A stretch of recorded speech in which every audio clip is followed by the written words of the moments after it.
In the past, I've made videos that have concentrated on prophecy fulfilled in the past, when Jesus came into the world 2,000 years ago. I wanted to show you that real Christianity should never be put in the same category as other religions. While other religions expect their adherents to accept what they teach blindly, Christians have real evidence of God acting in history to fulfill His purposes. I showed you that even the very year of Christ's coming had been prophesied in the ancient Jewish writings, as well as the nature of His coming, His death, and His message. But biblical prophecy didn't end when Jesus left this earth. There is more to God's plan for the world, and as believers we are expected to be aware of what is going to happen and prepare ourselves for it. Prophecy exists throughout the Bible, in Christ's own words, in the Old Testament, in the letters the apostles wrote, and of course in the book of the Revelation. And although poetic language is often used, I hope to show you that the prophetic messages I'm about to explore in this series of videos are clear and consistent throughout all the prophets. There have been many people in the world who have presented themselves as prophets. People like Nostradamus, whose words are so difficult to penetrate and understand that almost any meaning you like could be made of them. But biblical prophecy isn't like that. As I hope that you will see, most of what the Bible has to say about the future is actually very clear indeed, and some prophetic messages are repeated time after time in the Bible. These prophecies concerning the future have always fed a lot of speculation, much of it pretty wild speculation. But this can be dangerous because when people's ideas stray too far from what is actually written, the faith of lots of people can be shaken when things thought to be certain about the future are found to be untrue. In these videos, I want to teach Bible, not speculation. While we as Christians need to be alert to what is happening and the signs of the times, we can't know when exactly Christ will come again. And although some prophetic messages, as I've said, are clear, the complete understanding of much of what we are going to explore will not be understood until a future time. Before I start, I want to introduce prophecy which was partly fulfilled almost 2,000 years ago, and a part of which may soon be fulfilled. Before Jesus went to the cross, He made predictions about what was going to happen after His death.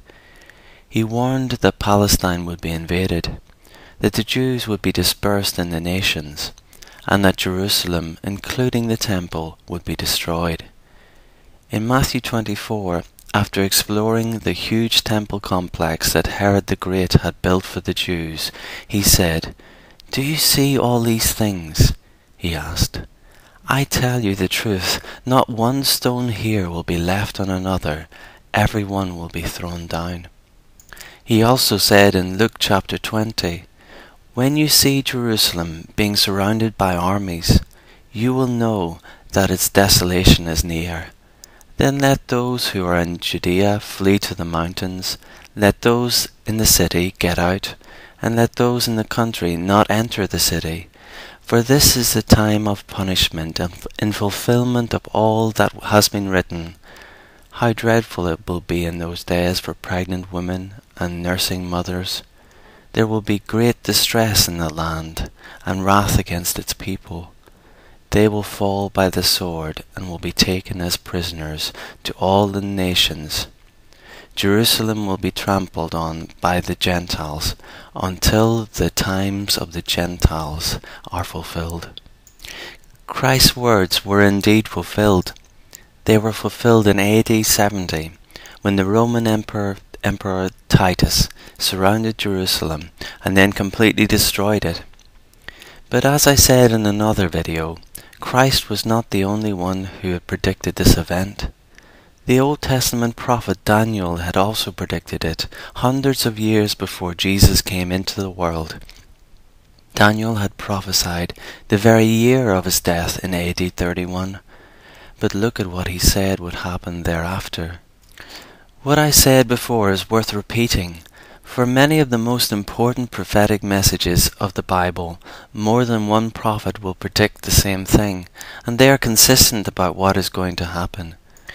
But when I introduced Jesus' prophecy, I said that part of it had been fulfilled already, and another part has yet to be fulfilled. But what part of it has yet to be fulfilled? It is verse 24. They will fall by the sword and will be taken as prisoners to all the nations. Jerusalem will be trampled on by the Gentiles until the times of the Gentiles are fulfilled. What does Jesus mean by the times of the Gentiles? Gentile means non-Jew. I am a Gentile as you are if you aren't Jewish. Christ said that we are living in the times of the Gentiles right now. But he also said that there is coming a time when this age of the Gentiles will come to an end. And it is this part of the prophecy that is still awaiting fulfillment. The Apostle Paul explained in his letters that God in this era wants to call a people out from the Gentiles through the gospel. It doesn't mean that Jewish people can't also believe the gospel, no. But there is a whole host of Jewish prophecy relating to the nation of Israel, some of which I'll explore later, that won't be fulfilled until the end of this age of the Gentiles. Paul, in Romans, spoke of a day when all Israel in one moment will accept Jesus as their Messiah. He said, I do not want you to be ignorant of this mystery, brothers, so that you may not be conceited. Israel has experienced a hardening in part until the full number of Gentiles has come in, and so all Israel will be saved. As it is written, the deliverer will come from Zion. He will turn godlessness away from Jacob, and this is my covenant with them, when I take away their sins. God in this age is waiting for the full number of Gentiles called by the gospel to be reconciled to him. But when he has finished calling his people from the Gentiles, he will then turn his eyes again to the nation of Israel, and the whole host of prophecies relating to Israel's future will be fulfilled, as Israel too will be reconciled to him. Many of the most important prophetic predictions found in the Bible relate to how this age of the Gentiles will end, and these are the ones that I hope to explore with you. I want to show you things about the future that the Bible is clear must happen before the end of this age. And I think that you will be surprised when you realize that many of these prophecies already seem to be about to reach fruition.